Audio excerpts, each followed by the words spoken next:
So as we talked about with the governors beforehand, marketing, all these different things that are going on in the community. So we're going to start with our speakers and then get into some comments from the governors again. At first, I would like to welcome to the podium Dr. Paul Gosman. I have prepared remarks so I stay on time, but I have to say before I start them, sorry Barbara, that video is exactly why I moved here planning to stay for 3 years 14 years ago. Here I am 14 years later. Good afternoon, I am Dr. Paul Gosman, Superintendent of the Sioux City Community School District. When I have addressed each of you before, it seems I regularly ask you for some assistance, and today I simply want to say thank you. I've served as an educator in Nebraska after growing up in Fremont and attending the University of Nebraska-Lincoln. Go Big Red, all right. I was an administrator in the central office of the Sioux Falls, South Dakota schools, and I was superintendent of the West Central School District in South Dakota. I'm now beginning my 14th year in Iowa as the superintendent in Sioux City, and like you, I'm proud of this region, and I'm truly thankful for your assistance. We are most recently thankful for the success created through your work, Governors Noem, Ricketts, and Reynolds, at the Tri-State Governors Conference in 2019. You see, back then the potential existed for greater collaboration and partnership. It still exists today, but among businesses, community, and education leaders within the state. And because of our unique geographic location, we received your help to extend partnerships to serve our students beyond our state lines. You recognize that achieving equitable access to high-quality career and technical education programming for all students required a stronger, consistent commitment to collaboration and regional partnerships on the part of all business, community, and education leaders in all 3 states. And as a result, you helped us develop this commitment. In March of 2021, we finalized our Tri-State Compact to serve students in the school districts of Sioux City, Iowa, South Sioux City, Nebraska, and Dakota Valley, South Dakota. And as a result, we can now work together throughout the region to serve students in a robust and college career planning across state borders.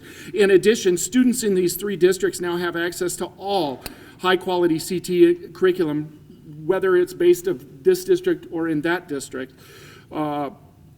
Based on all of these career pathways across our tri-state region, including access for all students to meaningful work-based learning experiences. I'm proud of that part. As a result, we've given new and better access to businesses and to colleges to a continuous pool of well-prepared high school graduates. These students will begin this cross-state partnership. They've already registered, but as we begin the new school year. Additionally, I would like to say thank you for your investment in connectivity and access for thousands of students and families in our 3 states due to the pandemic and beyond. You know, the Sioux City schools are the 3rd largest district in the state of Iowa, and we were one of the only large districts in the state, frankly, and the only one in the region, that held school all year in person for students who desired that learning model during the pandemic. Yet the requirement of connectivity for all students and families was real and significant. Your investments helped us and many other Iowans, Nebraskans, and South Dakotans throughout the incredible challenge. Through the omnibus bill for connectivity, Governor Reynolds in Nebraska, through the Nebraska Broadband Bridge Act, and certainly in South Dakota through the broadband access that you talked about, Governor Noem. And so we appreciate all that you've done for our tri-state region and look forward to working with you again this year to improve our communities to serve people in all 3 states. Thank you.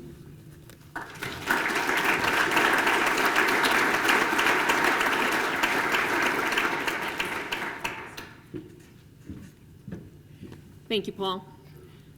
Dr. Gosman. At this time, I'd like to introduce Mike Wells, who is the president and CEO of Wells Enterprises and chair of the Siouxland Initiative, to share a few words with us.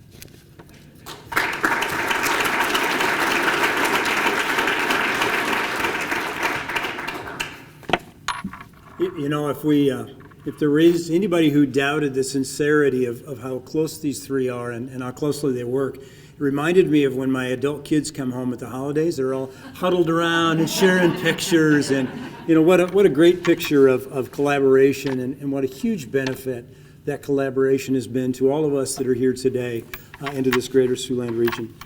So as Kristi said, my name's Mike Wells. I'm the president and CEO of Wells Enterprises, my family's 107-year-old family business. We're in the ice cream business.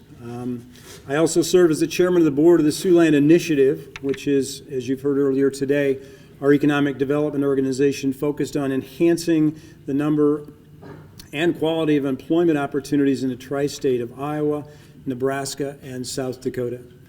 Our efforts have generated thousands of jobs. As you've heard, over the last 10 years, we've had the privilege of being the number one economic development company or community for communities our size, and we're super proud of that, but I can tell you that none of that happens without the kind of support that we see from the leadership of our states. I represent the third generation of family leadership at Wells, and we are pleased to call this part of the country home. We believe that our commitment to community and quality consistently sets us apart, helping to grow from our headquarters in Le Mars, Iowa, the ice cream capital of the world, and now producing both on the east and the west coast, and committed to making the kind of differences in those communities that we have had the opportunity and the privilege to do here in the Siouxland area. We do all of that based on our promise to bring joy to everyday life. And once again, I would say that it's not just a promise and a purpose for Wells. I would say, having grown up in this community, I'm a lifelong Siouxlander, actually born and raised in Morningside, graduated East High School, Morningside College, and I've had the privilege to call Le Mars home for the last 30 years. I would say what we bring and the difference that exists in this tri-state area is the joy that we feel and the pride of ownership that we feel in these communities.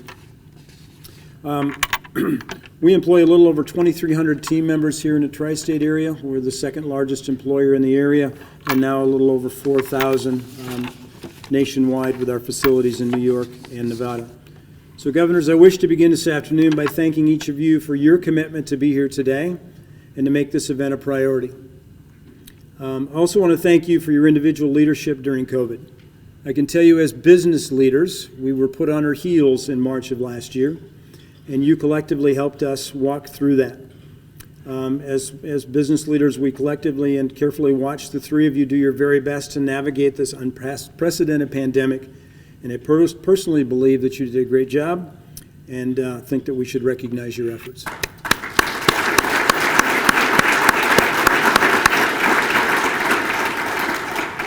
So it's interesting. As we collectively navigated through 2020, I think we all knew that when we got to the other side, it would be different. But we never anticipated that different was going to look like the headlines of the Sioux City Journal yesterday, which is, "Businesses struggle to find employees." It was the last thing on my mind. I looked forward to opening back up employment, and people would flock in and find the value of good paying, jobs, as well as finding work environment as they do throughout Siouxland, of being appreciated and adding value. As I've really started to get underneath this, I'm going to share some things that might set you on your heels, because the truth that I found out is this isn't a pandemic problem. This is a systemic problem that we need to deal with, and we're going to need help. While the pandemic wasn't the primary culprit, it accelerated the collision of three huge forces.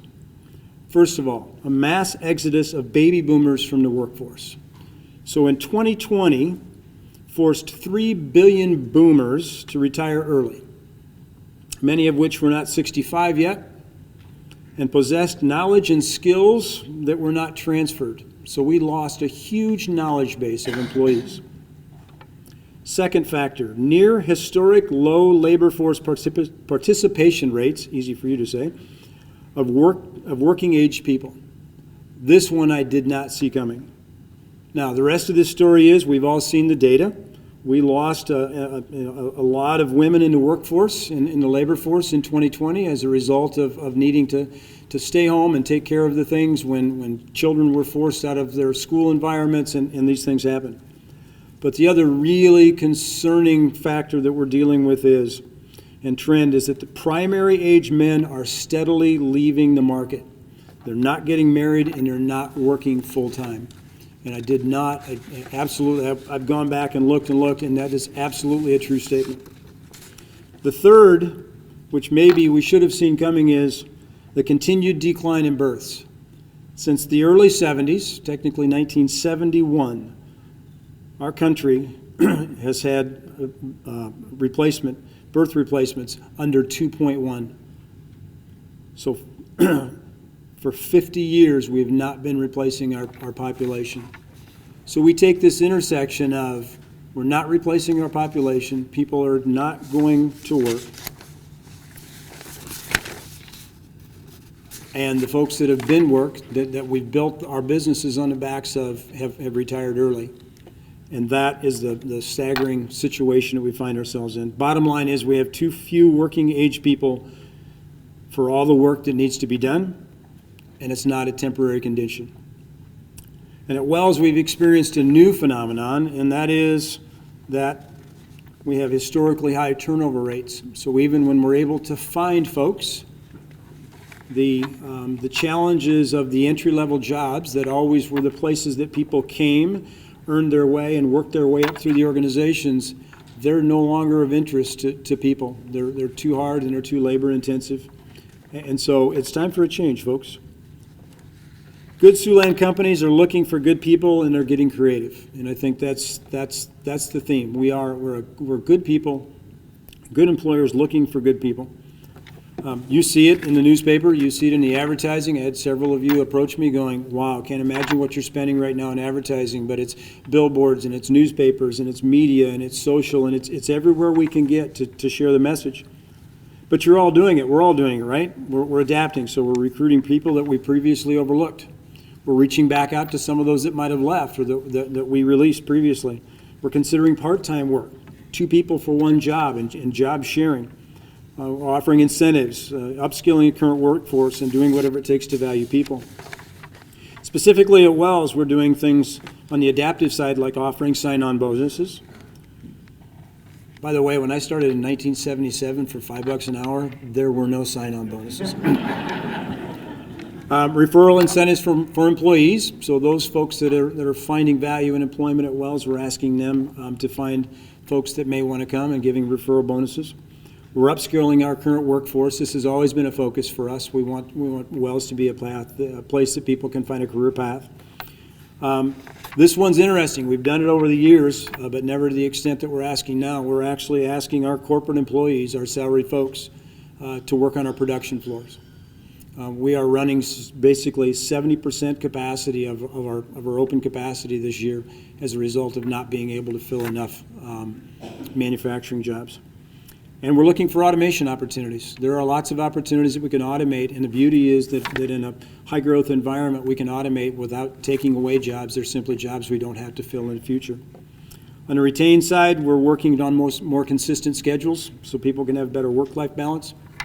I think some of you are aware, we opened a health clinic. I'm super excited about this. We are providing and augmenting. We worked closely with our local healthcare providers there in Lamar's.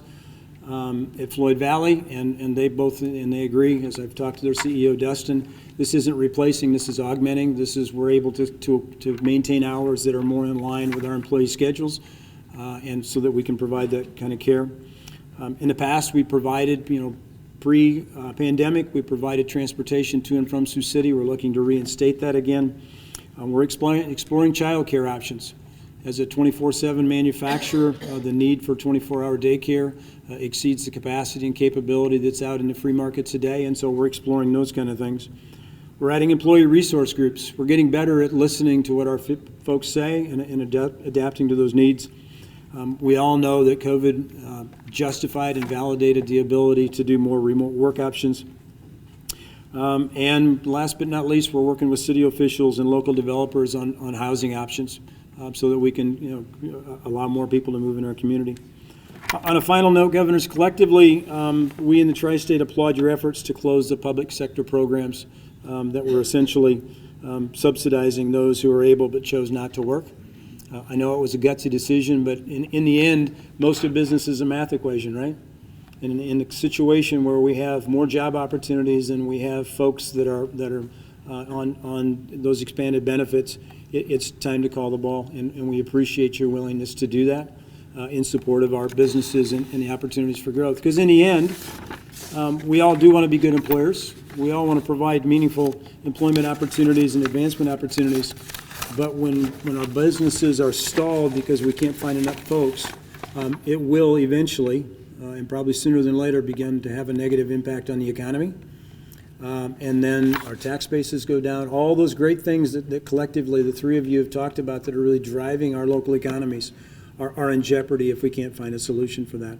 It's unfair. As a leader, you're never supposed to identify a problem you don't have an answer to, but I'm getting off the stage. So.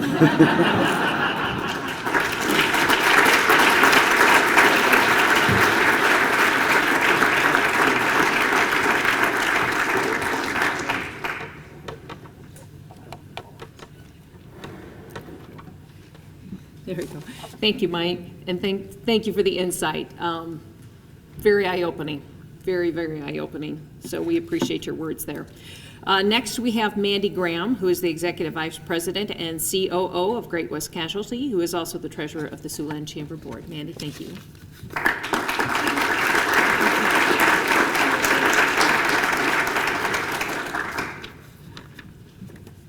Good afternoon. Well, they told me I had about 2 minutes, so I don't know how far down the list of the airing of grievances. No, I will get, but just to tell you a little bit about ourselves, as a Nebraska-based company, we have about 500 people local in the Siouxland area, and then we've also got about that same amount spread across the country in different areas, and we are also equally split between exempt and non-exempt workers. So the types and numbers of challenges that come up for us regularly vary quite a bit. Sadly, all the issues that we talk about today, as I'm sure you're well aware, aren't limited just to Siouxland. They're everywhere. And we see the same types of things in our office locations across the board. What has served Great West well is, and this is not to be disingenuous at all, but we really tried to take an opportunity mindset instead of relegating ourselves to just solving the problem of the day, because there were so many holes to fill or holes to plug as we got through COVID. We realized we need to think about this in a bigger way. We need to think about this for not just the short term, but the long. Where do we get the most ROI, and what does this mean for the organization and our employees moving forward? So that was the approach we took, and that has created some meaningful changes for us. So here are my two biggest problems. My two biggest problems are, number one, attracting and retaining a quality workforce. Big surprise, right? That's probably everybody's number one. We understand that employees' personal lives and their value system has changed a little bit throughout the pandemic, and we don't know that that's going to ever change back. And so we had to acknowledge what was important in people's private lives, that what they deemed to be a good work-life balance was, in fact, the perception was the reality for them. And so we had to acknowledge that. Also, having a greater purpose, a sense of greater purpose, that's really important to our employees. It's those Midwestern values at work. And so we needed to provide that for them. So we did modify to a hybrid work approach, to a hybrid schedule for darn near every single employee, and that is working well for us. There are many things to consider, many challenges, many speed bumps, and what does it mean for this person or that person, but we're committed to it. Also, we have historically had a really good internship program, so we kind of doubled down on that, gives people great experience, gets the flavor of who we are. That's working well. And something we started most recently was just here in South Sioux City, and we're pretty excited about. We partnered up with the South Sioux City local high school and offered some opportunities for recent graduates for entry-level positions that will possibly make them ready for some advancement, and we're going to help them with their secondary education if they're interested. So that is a way that we can give a great positive impact right here at home, and we're anxious to see how that turns out. The second problem is evolving how we work and how we serve our industry. And pre-COVID, we didn't do a whole lot of virtual anything. We are a hands-on company. We're in trucking insurance. It's a hands-on industry. But this forced us to rethink what we did. And jumping on that when we knew we had to pivot, immediate beginning and execution, that probably saved our bacon when it came to growth last year. Those two things were the keys for getting us through 2020, and we came out in pretty good shape because we were able to do that and because our employees were so committed to helping us through those major challenges. We're going to continue to use those tools that we've identified. We're looking to further leverage technology in a successful virtual environment well into the future and try things that we never thought we probably would have the opportunity to do. And this was big for us because we are that grassroots, personal touch type of company. So we look forward. We look forward to expanding our capabilities. We look forward to our future, and we're deeply grateful that you guys would come spend some time with us today and sit alongside and listen to us and share what you see as opportunities for our future, for our employees, our families, and our community. Thank you.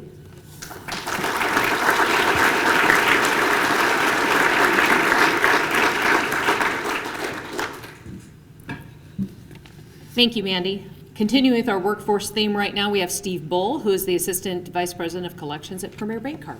Steve.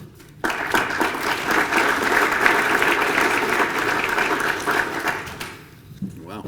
I don't know that I can say anything much different than they've already said, but if I heard you correctly, you said there's 27,000 job openings in South Dakota and 2,500 unemployed? It doesn't work in the mathematical world that I live in, but anyhow, I'm the Assistant Vice President with Premier Bank Card and First Premier Bank. I run the operation down here in Dakota Dunes. We're the 13th largest credit card issuer in the United States, owned by Mr. Denny Sanford. And, you know, everything that Mandy and Mr. Wells have talked about, we see it in our industry as well. I think that Premier's been a pretty good corporate citizen for South Dakota, investing in education of our children, needs-based scholarships, et cetera. I think that Premier was really ahead of the curve when it came to that type of thing. But unfortunately, we're in a bad spot, I think, throughout the whole state without employees to hire. The things that we do at Premier with the pandemic and all of the money that has been created by the federal government has been really good for the credit card industry. We've made a lot of money, but we're seeing where we're not able to replace employees like we should be able to, have to come up with more innovative ways to service our customers. We provide a lot of different flexible options for our employees, more work at home, more flex scheduling. Various things like that to create that better work-life balance. And it has been successful, but unfortunately I think as delinquencies increase, et cetera, it's going to become more and more challenging as we move forward. So with that, I guess I'll be interested to see how this all plays out as we move forward, and we'll have to see where it goes from there. So thank you very much.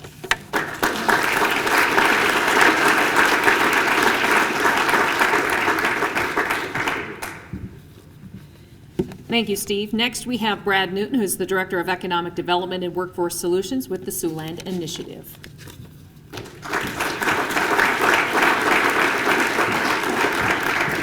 Well, thank you, Kristi. How do you guys feel about talking about workforce?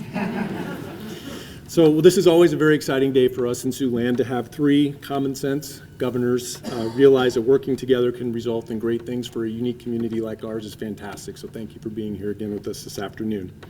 Since the last time you were here, we've continued to have great economic development success. I think Governor Ricketts and Governor Reynolds, you alluded to this. In 2019 and 2020, the Siouxland community ranked #1 for economic development for metros under 200,000 in populations. With those back-to-back wins, our community is ranked #1 9 times, not 10, but don't count us out for this year, in the past 14 years. So 9 times in the last 14 years, we've ranked #1. So we're going to do our best to keep that momentum rolling, but today, as Mike, Steve, and Mandy have talked about, our biggest challenge is workforce. In May, we invited Beth Townsend, John Albin, and Marcia Holtman, who is here with us this afternoon. Hi, Marcia. We invited those three labor leaders to the Siouxland area for a workforce summit to speak to our business leaders. It was a great event, very well attended, and it's something we're going to continue to do. Leading into that summit, I wanted to look back at some historical data in Iowa, Nebraska, and South Dakota as it related to unemployment rates. If you exclude the 4 to 6 month period following March of 2020, which we should because it was an anomaly, it's been over 10 years in Nebraska and South Dakota since we've had an unemployment rate at or above 5% for just 1 month.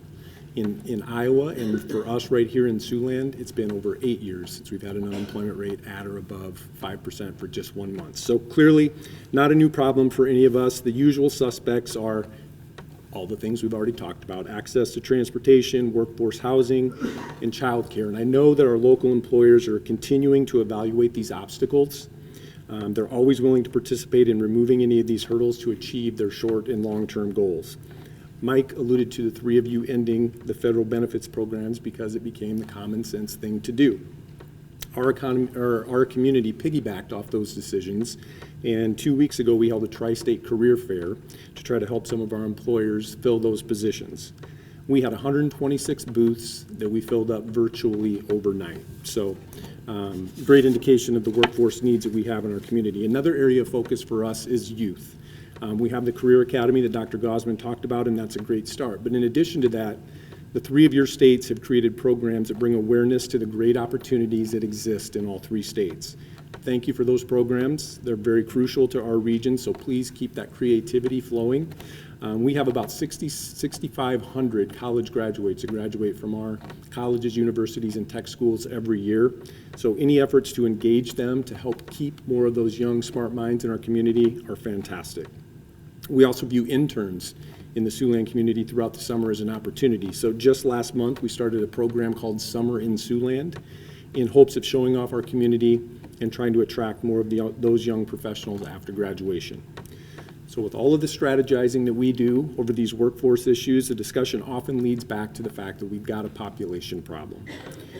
It's been well documented. We've talked about it today. I think between the 3 states, there's 140 to 150,000 open positions, and if everybody on unemployment went to work, we'd still have a large number of unfilled positions.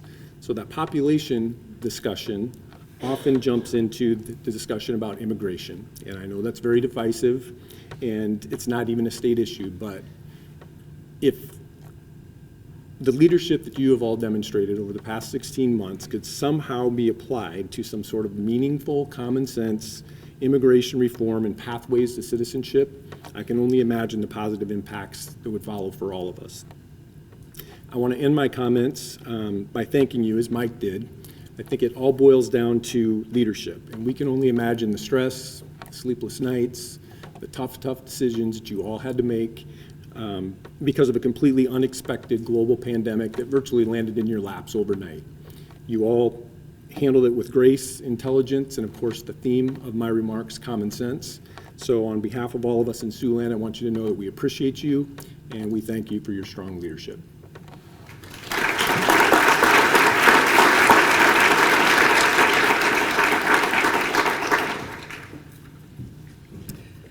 We've touched a little on education, we've touched on workforce, so now we're going to touch on healthcare. And at this time, I'd like to introduce Dr. Amy Reif-Elks. She's the medical director of the Siouxland Medical Education Foundation.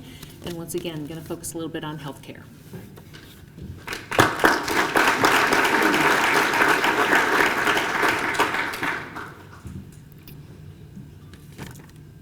So I promise I am only using the word COVID once in my entire presentation, which I thought was pretty impressive. So I'd like to start by thanking the Siouxland Chamber of Commerce, who is hosting this event, for arranging for myself to meet with Governor Reynolds back in September. This meeting led to signing of Iowa House File 891, the Medical Residency Training State Grant for Resident Malpractice Costs, last month. Lack of caps on non-economic damages has led to a dramatic escalation in medical malpractice costs, making it unaffordable for some residency training programs. This funding will make a difference to help cover medical malpractice insurance for residents in medical education training. But there is more to be done.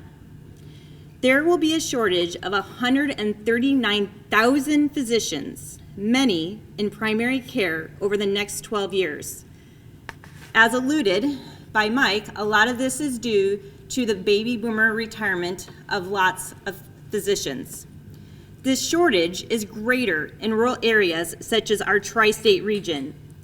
We need to strongly consider allowing the use of funding that is currently set aside for the development and expansion of new residency programs for use at our currently well-established and successful residency programs so that we do not lose them.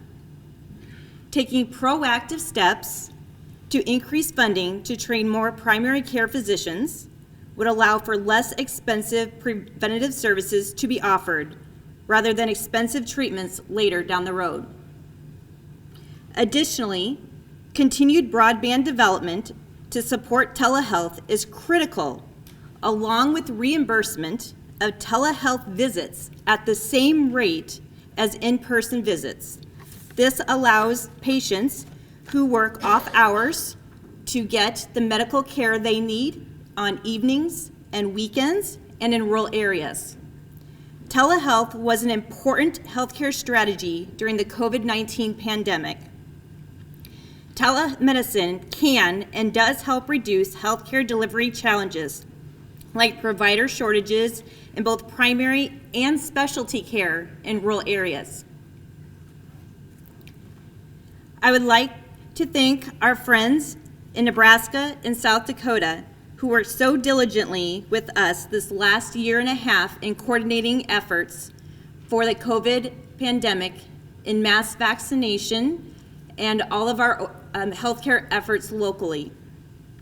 Our family medicine residency program has trained 130 family medicine physicians for the local region, in addition to the total number of physicians we have trained, and I hope we can be a part of the solution for the physician shortage to come.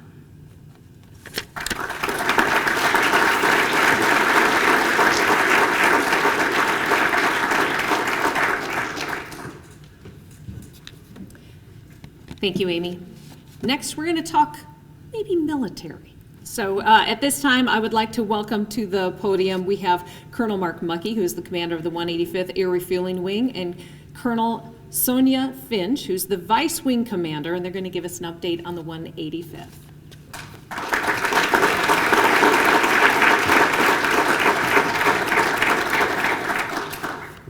So I've got my Vice Commander, Colonel Finch, with me today, so you get two for the price of none. So that's, so governors and Siouxland leaders certainly appreciate a few minutes to give you a little update here. I'm gonna say the same comment I made 2 years ago, and that is that the tanker business is booming, right? It truly is.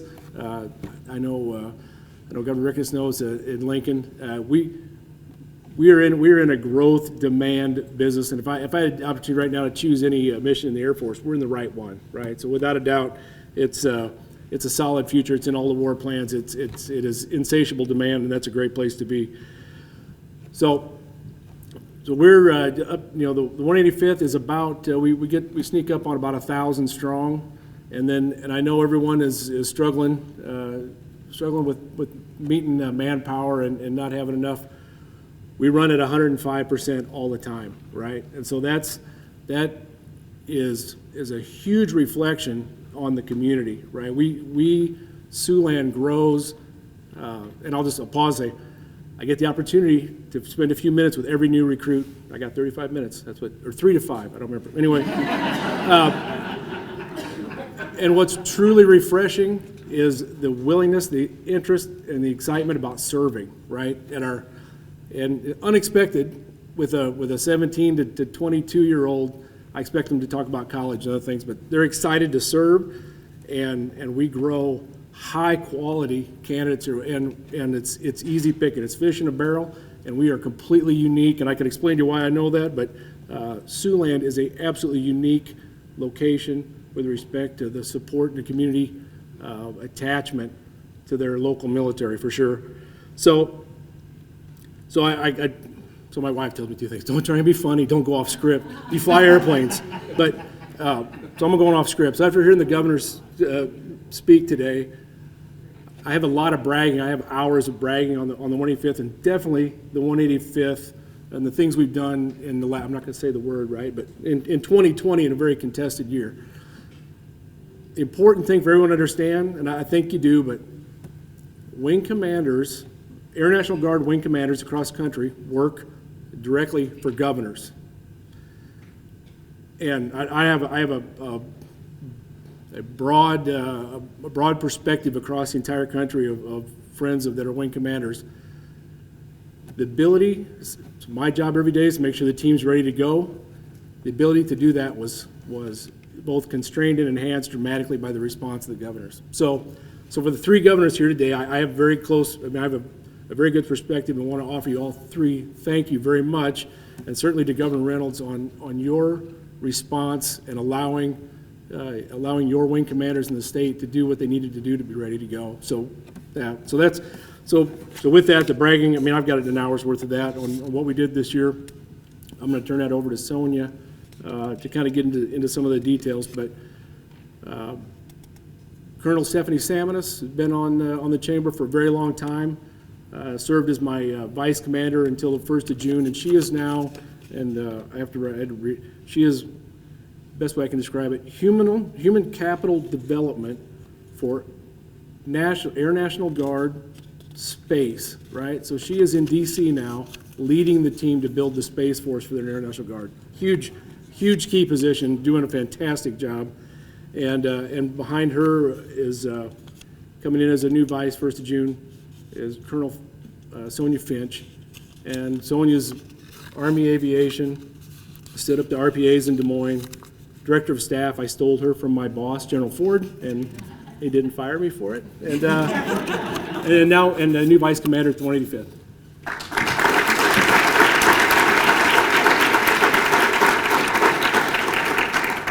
Good afternoon, Governors. It's such an honor to be here. As a 28-year veteran of the Iowa National Guard and an entire lifetime in the Iowa region, I appreciate all your service throughout this last year and just your guidance that we've received, especially Governor Reynolds from here on the Iowa side. So I wanted to take an opportunity for those of you that don't know what we've been up to or what we've been doing. As Colonel Muckey mentioned, we obviously have not slowed down.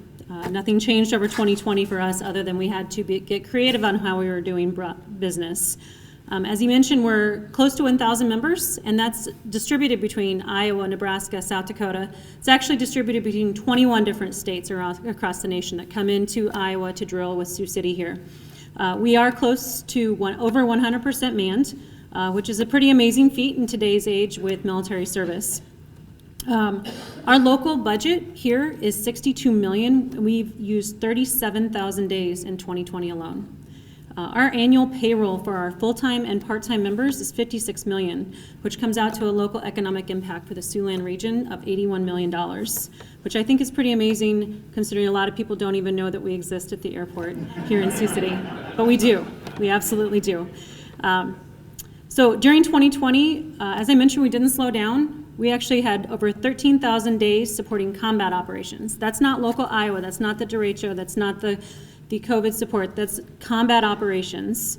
We have eight aircraft here in Iowa, in Sioux City. We flew over 3,000 hours last year, and we gave over 10 million pounds of fuel offloaded throughout the world. During COVID-19, as many of you probably know, we were designated at the air base as the headquarters for the Iowa National Guard Task Force. So we led the directive based on Governor Reynolds' guidance for supporting the transition throughout the last 2020. Another plug, during the derecho support, the airmen that we supported with, along with the Army personnel, they reacted within 24 hours to get to Cedar Rapids for immediate response. And then the rest of our team was there within 48 hours, and they spent nearly 2 weeks in the Cedar Rapids area cleaning up from derecho. The Operation Capital Response, we had a number of team members from here in Sioux City, from Des Moines, and then along with the Army National Guard, with very short notice deployment, as all of the three of you are fully aware. But the critical piece was that we were able to use our aircraft to quickly react and get all of the Army and Air National Guard soldiers and airmen to the capital region in order to support the mission. And then we were also able to turn right back around and within about 12 to 18 hours get the majority of our airmen and soldiers home from DC as soon as we determined that it was time to get them home. Over this past year, we had been in the process of updating our infrastructure and our guidance plan. So what I would say is it's really our 2030 to 2035 infrastructure process. and it gives us the ability to start moving towards the future. For those of you that have been aware and tracking what the future of tanker mission support is across the Air Force, we are currently in the transition from a KC-135, which is what we have here in Sioux City, to the new aircraft called a KC-46. But that might not be the complete answer to the solution for the Air Force in the future. And so what we are in the process of doing is updating our infrastructure. We have a $10 million project starting this fall, and we are in the process of revising our plans for expanding the runway, which also helps with the Siouxland initiative as well to expand the runway, because we're getting ourselves prepared for the future of the KC, whatever that KC might mean, meaning the air refueling for the Air Force. As the Air Force is transitioning to the new KC-46, there are simulators that are coming around. So at this time, we're in the running for consideration to have a simulator brought to our base, which would increase the capability for people coming in and out of our base for simulated training for the KC-135. In addition, with an associated unit from the active duty, that would bring additive active duty families and personnel that would be coming here and stationed in Sioux City. It will also bring additional maintenance manpower and additional structure for the capability of the Air Force and also the local Siouxland transition. So as we look to the 2040 is really what we're looking at here, because at this time, the KC-135 is currently going to be maintained until 2040. So we're looking quite a ways out in the future, but we are definitely expanding ourselves to be ready for whatever that next aircraft is, which also comes along with construction and development at the airport and for the Siouxland region. So we just wanted to let you all know what we have going on. We think it's critical that we're at 105% and we are continuing to grow so that we are established and ready for when the new aircraft come online, and as potentially more aircraft come transitioning around as the Air Force tries to transition from the current aircraft to the new aircraft, that we are prepared and ready to take on whatever that future mission is. So we are blessed, truly blessed, to be part of the Siouxland Initiative in the Siouxland area. We know that every single one of our members, whether they live here or somewhere else in the 21 other states that we are currently located in, we know that they bring so much to the Siouxland area, and we are all still members and part of your community as well, and we really appreciate being part of your community. Thank you very much.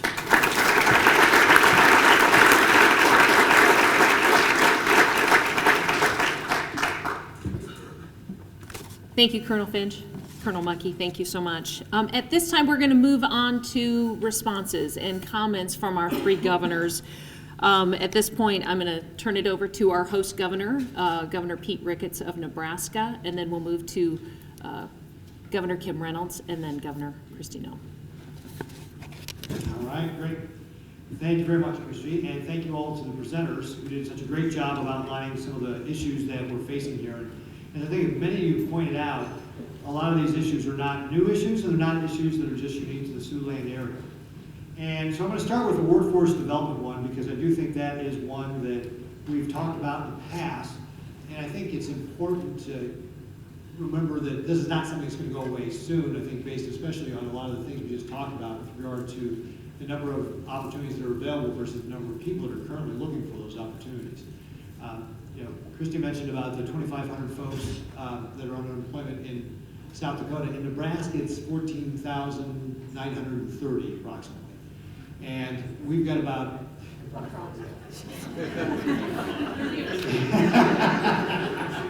don't have that last digit down. He may be a guy that gets obsessed with details. Approximately that.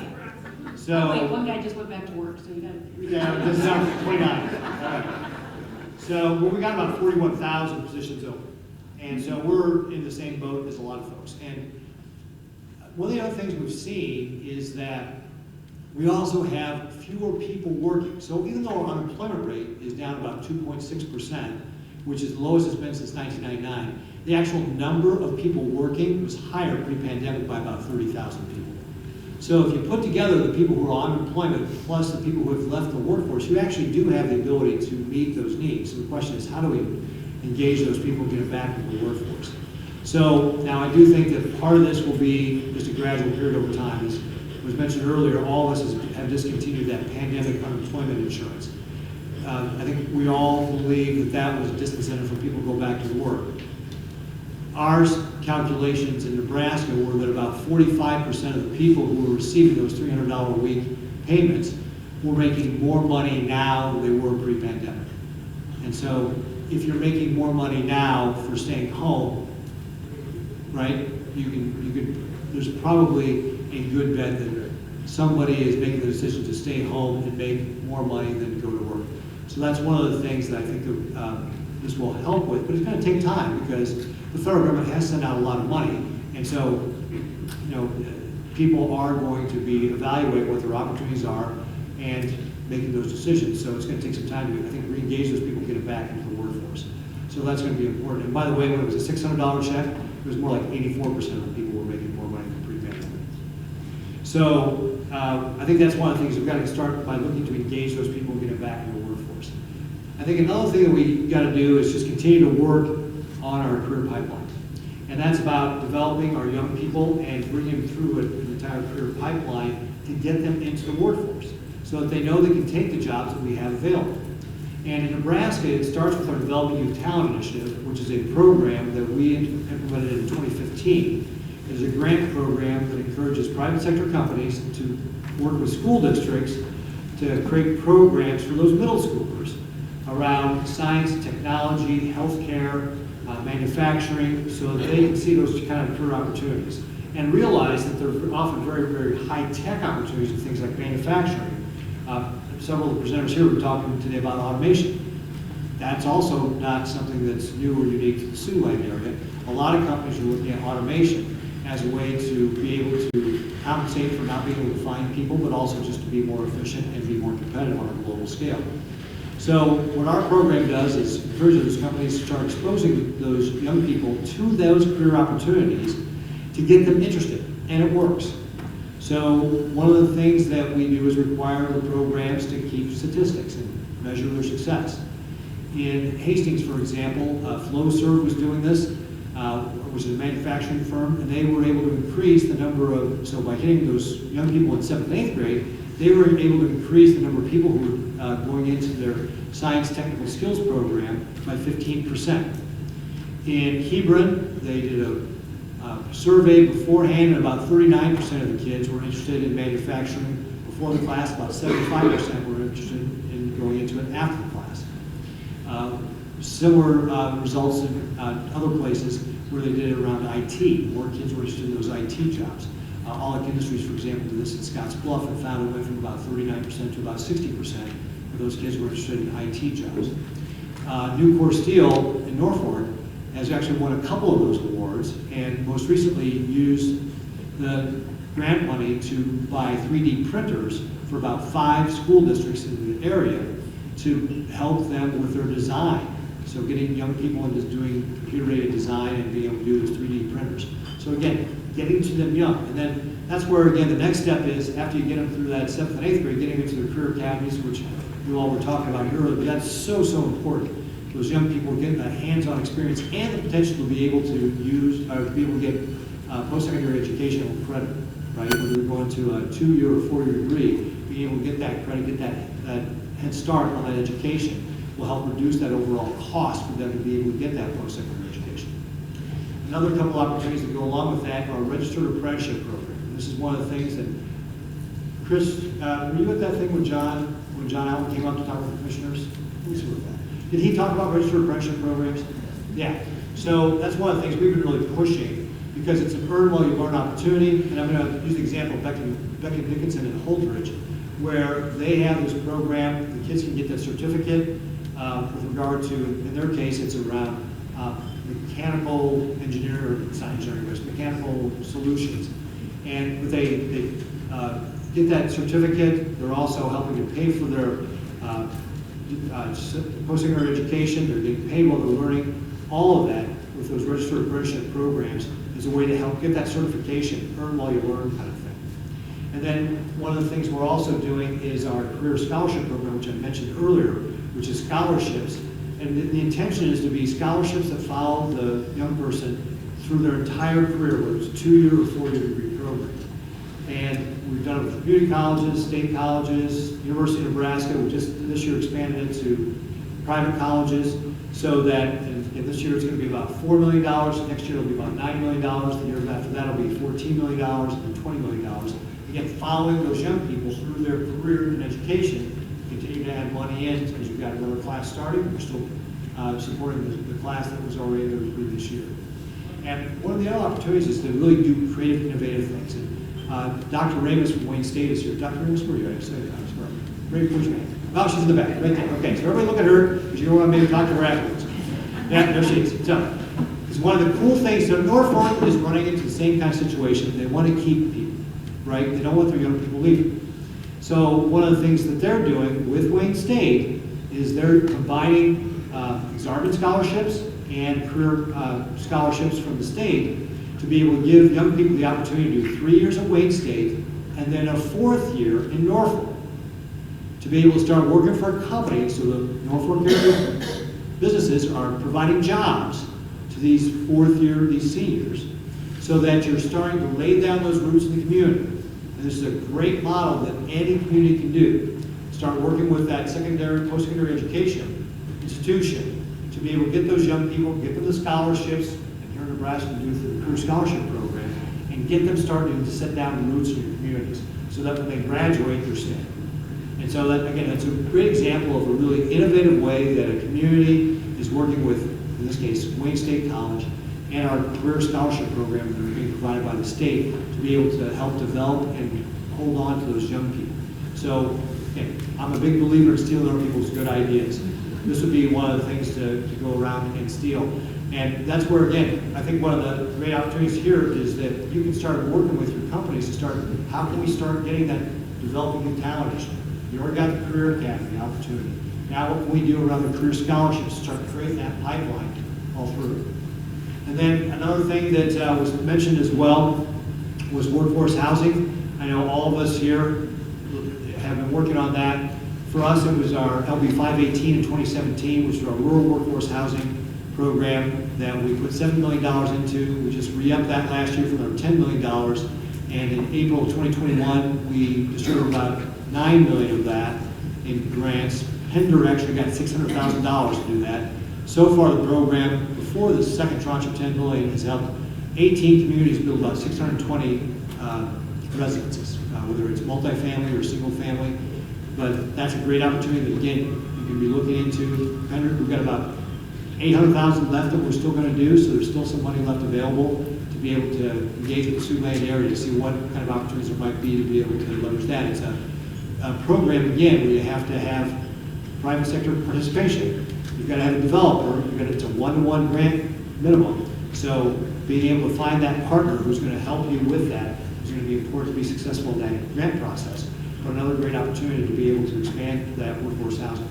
And then we've done a similar bill this year where we passed our middle income workforce housing that will also be out there. So we're looking at the state to continue to do things with regard to that workforce housing. So good stuff there. I'm trying to think what else. Oh, another thing, just one of the things we've done, this is just a little thing we've done at the state. You know, we run the same issues that you all do as far as finding people.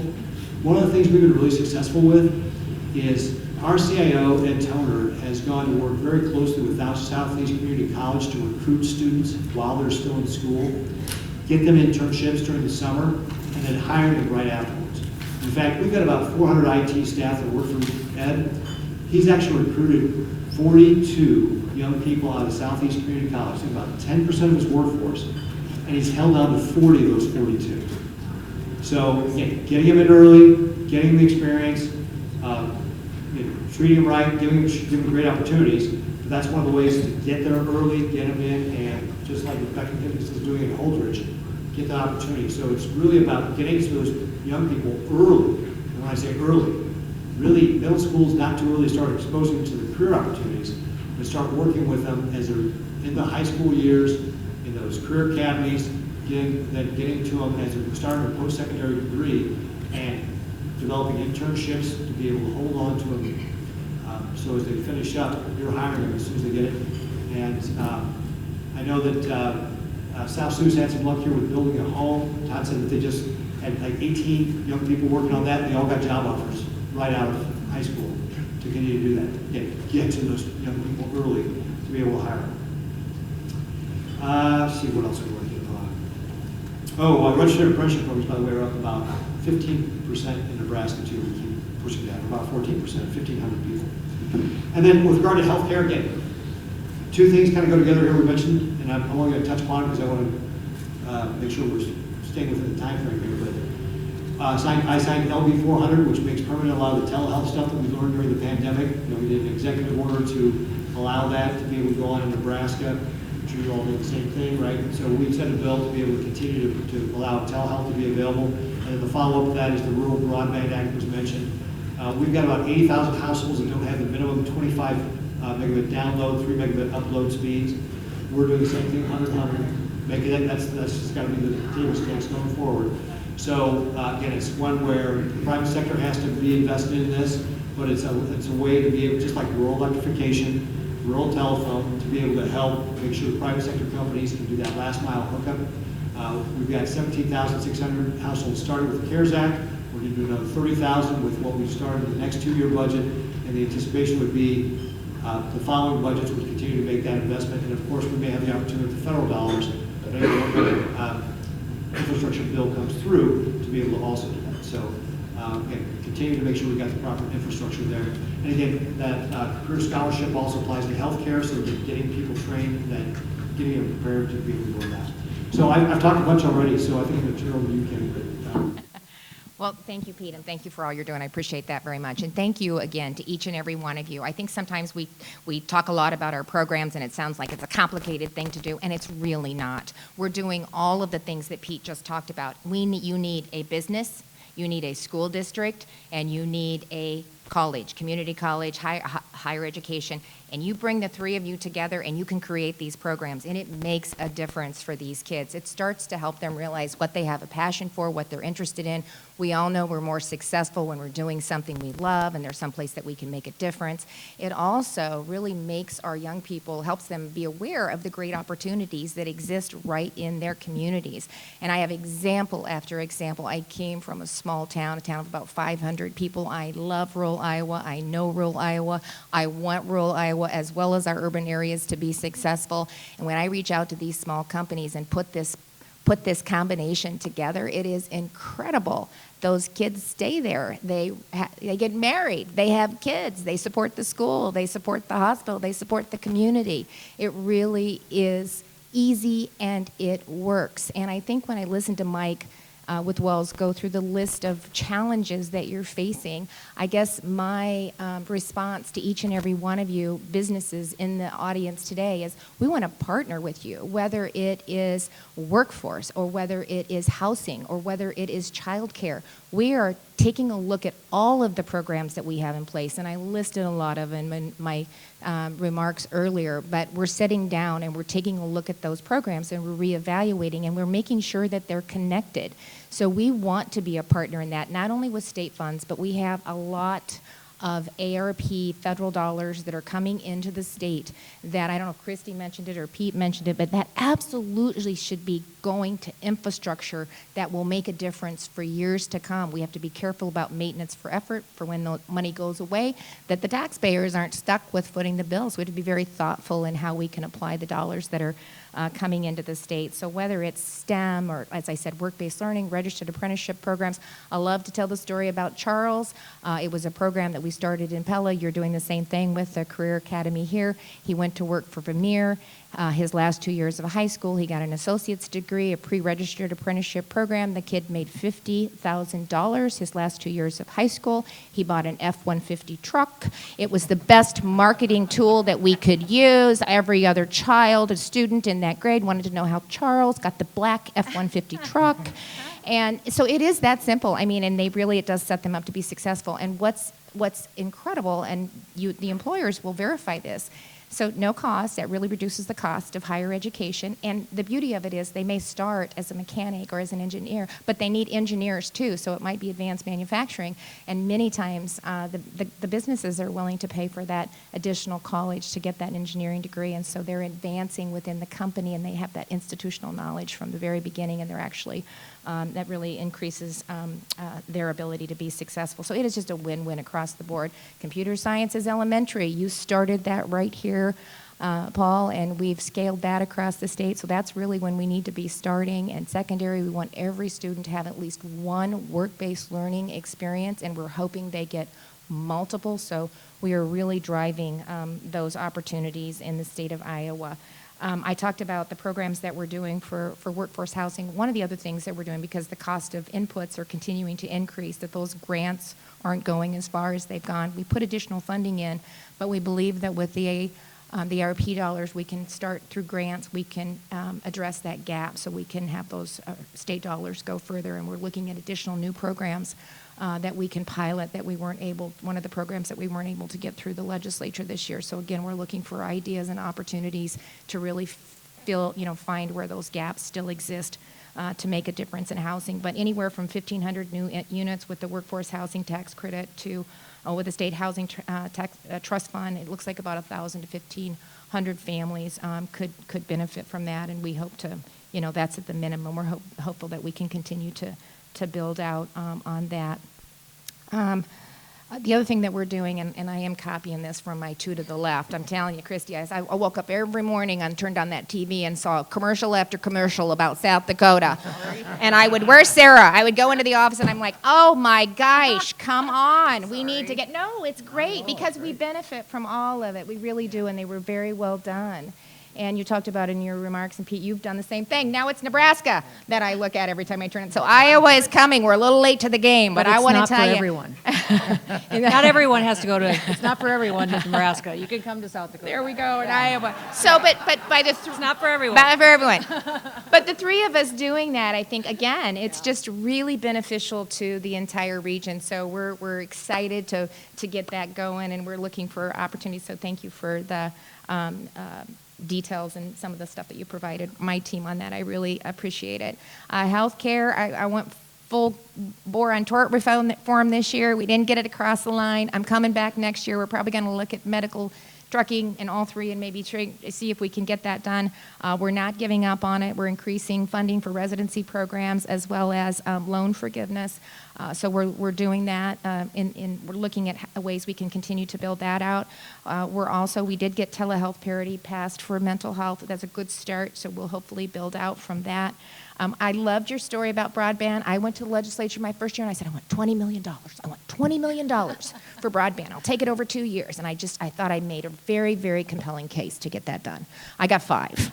And I made a compelling case to get that done. And so I went to the math this year. I said, we have to do this, especially after the year we went through. So I just wanted to thank the legislature for really working with me on that. And I really do think, I guess we got $100 million this year from the state appropriation that the applications are open. I said I want that ready July 1, and so we have to really work to get that done because I want to go back next year and demonstrate that we were able to really move the needle, and I might need some more money to finish the game. So we're going to continue to work on that. Centers of Excellence is another thing that we're looking at that I think could provide some real opportunity for innovation and collaboration as an opportunity. So I'm looking forward to that.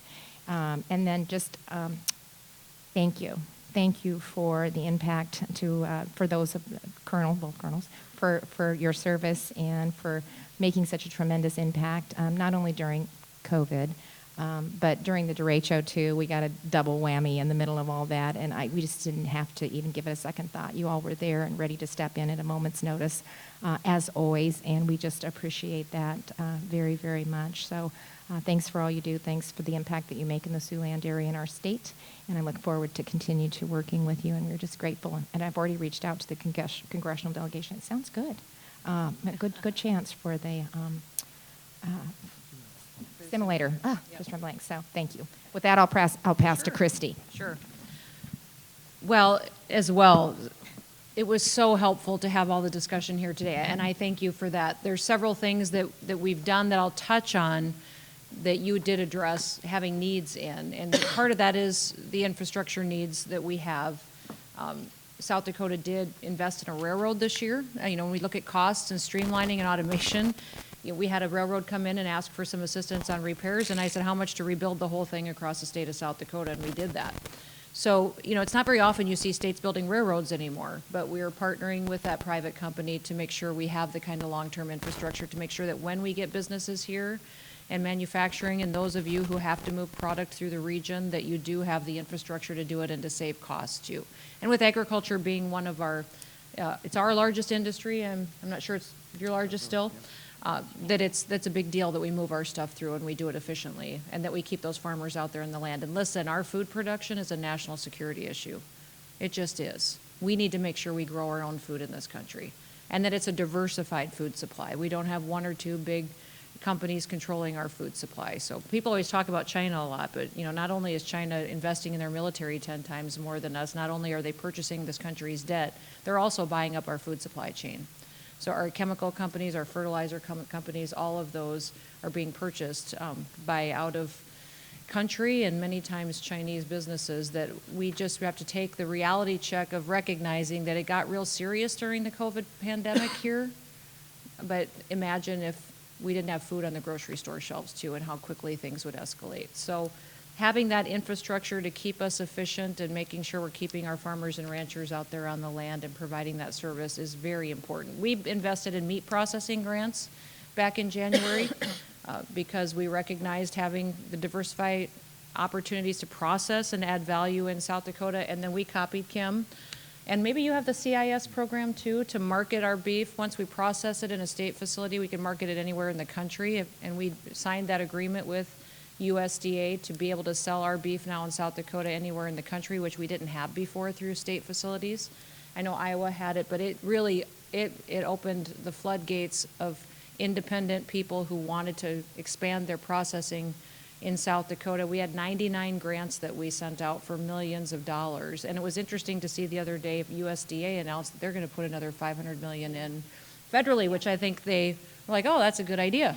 Well, I guess we'll copy the Midwest, and they did. So that's fine. We'll do it, and we'll take some of their money and expand it even more to control our food supply. So we appreciate that. We did, with the things Steve mentioned, it. We were the last state in the country to have a needs-based scholarship. Not the best statistic you want to sit up in front of everybody and tell about, but we did it this year, and with the help of Denny Sanford and partners to do the Freedom Scholarship. And I committed, when they committed $50 million, that we would put $50 million of state money into it too, and create a long-term endowment to make sure that we had kids that don't have the opportunity financially to get an education to stay in South Dakota, that they will now. And so I'm proud that we did that, and that was something that I think our legislature did not initially want to do, but they did do, and I'm very grateful that they followed through on that. And we talk about our legislatures a lot, just because we work with them all the time. In South Dakota, they're only in session for 40 days, which, as a legislator was, hard because it was long hours, a lot of work, balance the budget, pass your bills, go home. As governor, it's fantastic. For 40 days and then they go home. Yeah. It's great. But the first year I was, even when you talk about different issues and our kids and just the foundation of what makes the Midwest special, the first year I was governor, I proposed a civics and history curriculum to put into our schools, and it got defeated by Republicans.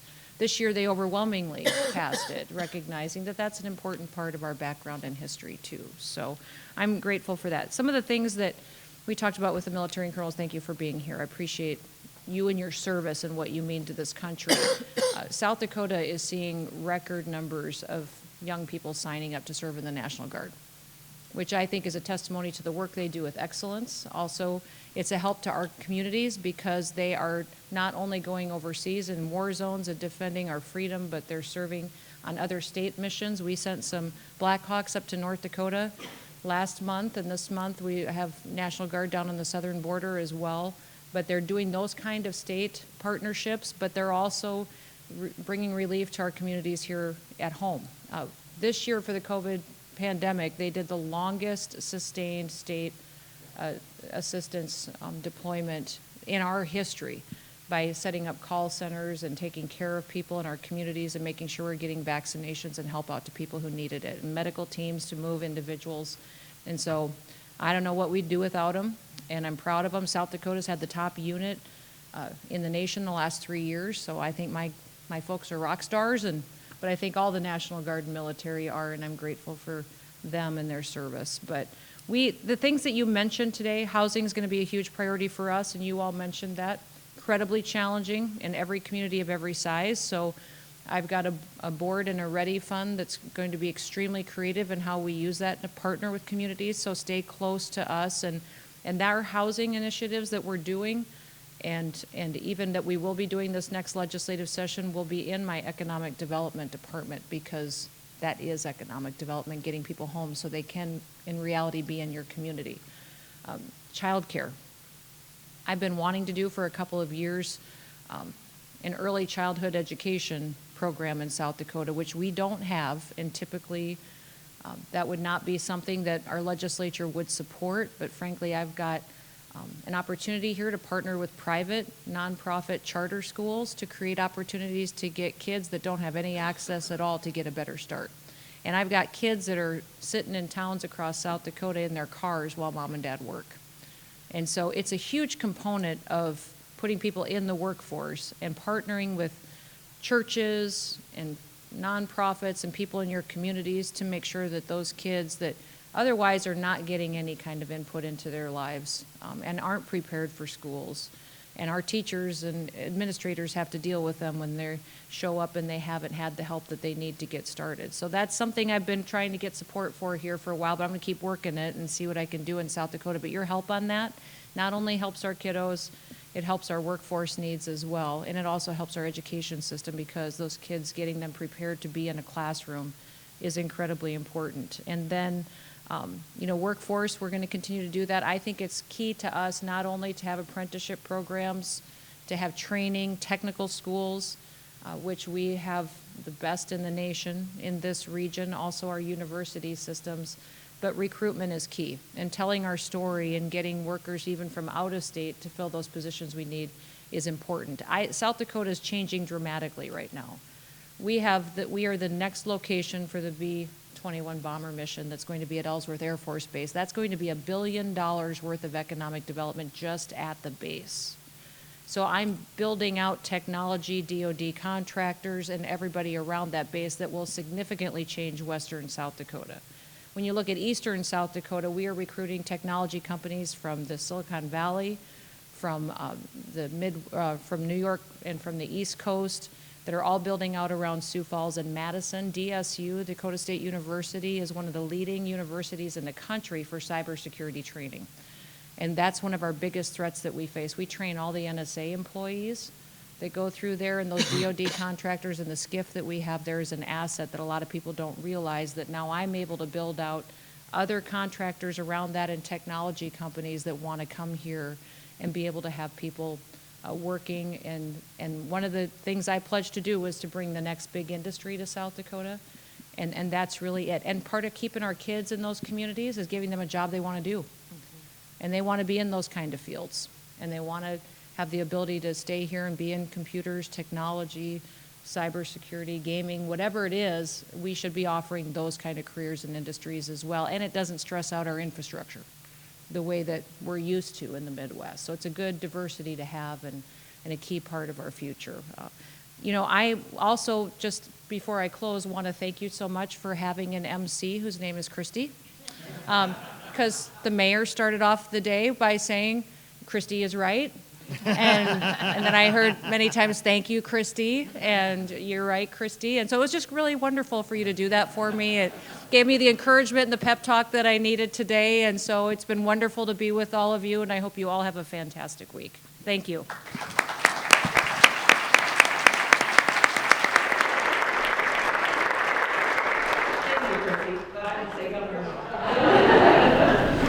Thank you to all three governors for your leadership, for your insight, and for your ability to change and adjust on the fly.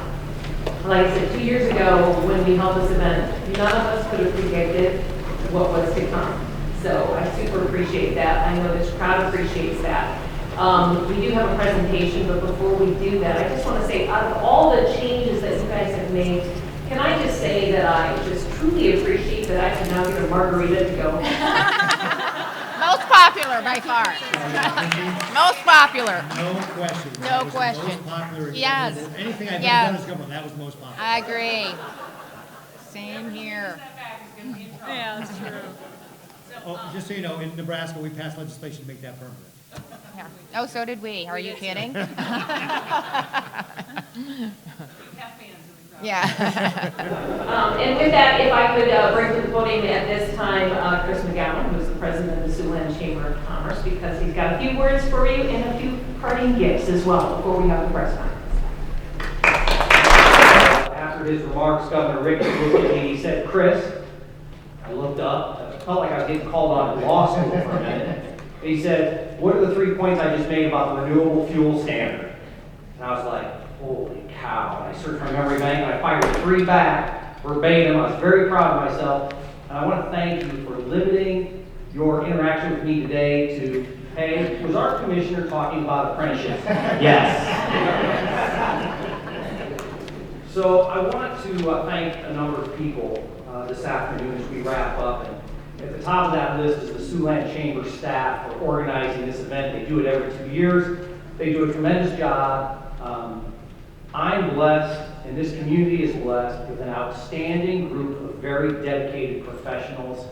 All of them are very small staff of 8 full-time employees, definitely outpunch their weight class. But specifically today, I want to thank Barbara Sloniker, our Executive Vice President, and Teresa Rosenboom, our Director of Communications, who lead this effort. Thank you both.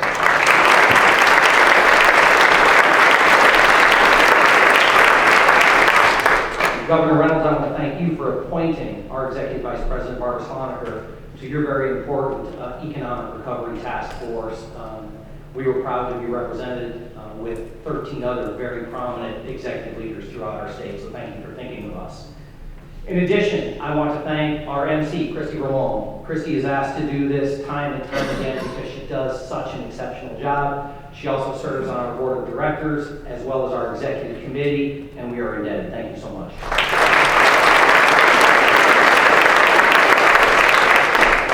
To a group of folks that don't get thanks nearly often enough, and they are behind the scenes, but days like today would not be possible. It is really difficult to coordinate the schedules of 3 state CEOs. And it wouldn't be possible without our team working with their team. And so I want to recognize the staff that travels with you, the staff that handles your schedule, the security that escorts you. Let's give some thanks to the team that made this possible.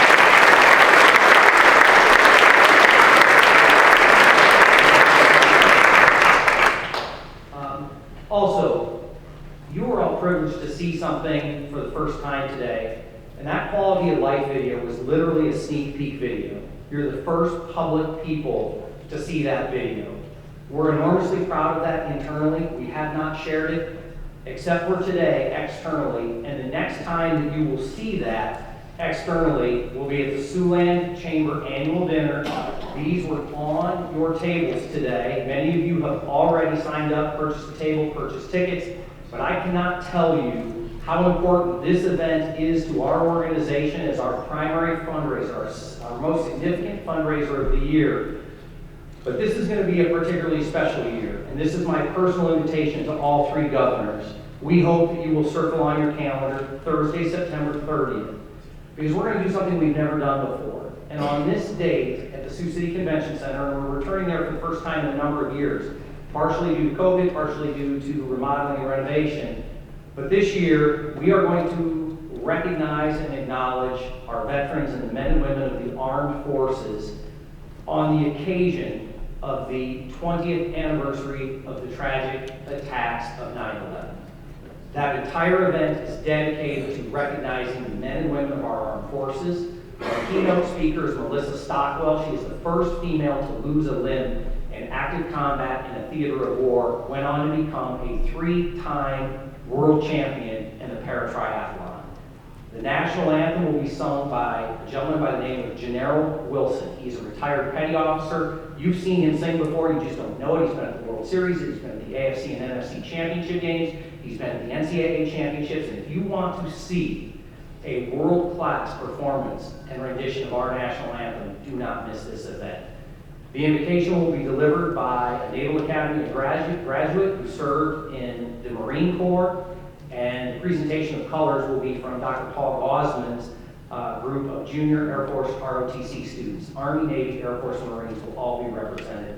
We're super proud of what we're putting together, and we hope that you will circle that event in your calendar, plan to be there, and seriously consider please seriously consider purchasing an extra table that we can share with veterans of our armed forces. We would be grateful, and so would they. With that, thank you.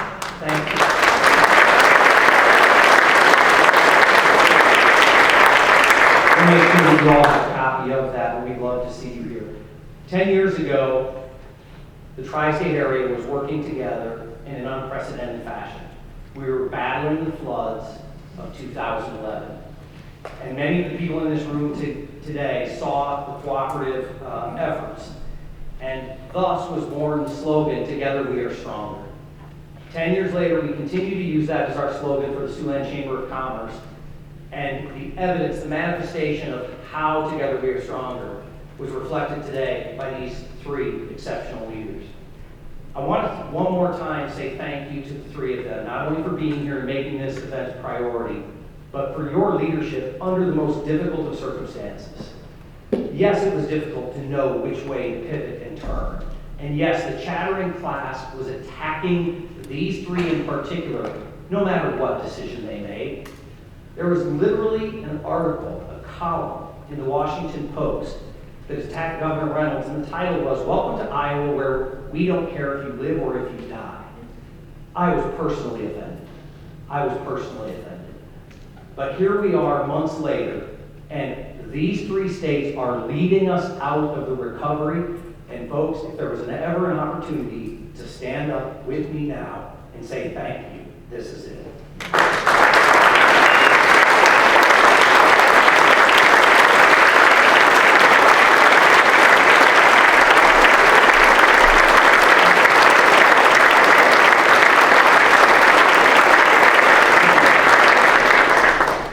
We saw it every single day. We saw it in the news. We saw it on cable news, and we're just enormously proud to say that you three represent Iowa, Nebraska, and South Dakota and the Siouxland region. With that, it is my privilege to present the gifts for our governors today. And each year, the Siouxland Chamber staff works very hard to be creative and find something that really reflects the Siouxland Tri-State region. Today, we've done just that. This year, the Sioux City Musketeers hockey team will celebrate their 50th anniversary. And after closing a very, very strong season last year, I think they won something like 17 of their last 20 games. And they're coming in to this 50th anniversary season very, very strong. With us today, the managing partner and co-owner, Mr. Lloyd Ney. Lloyd, gives a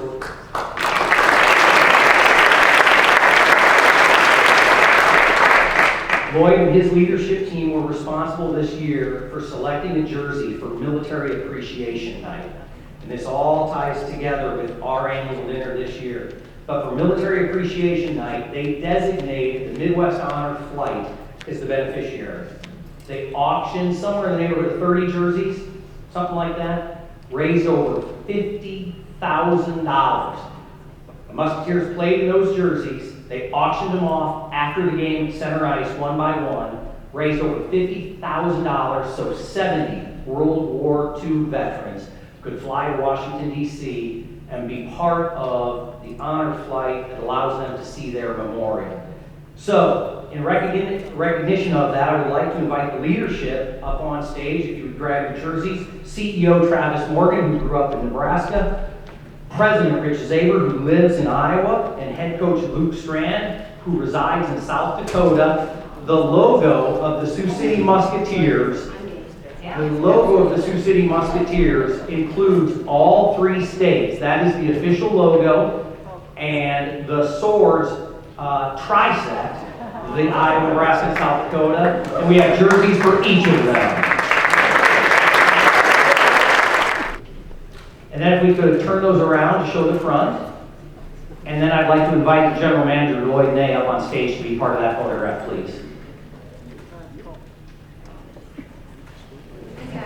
Lloyd, you might sit way over there.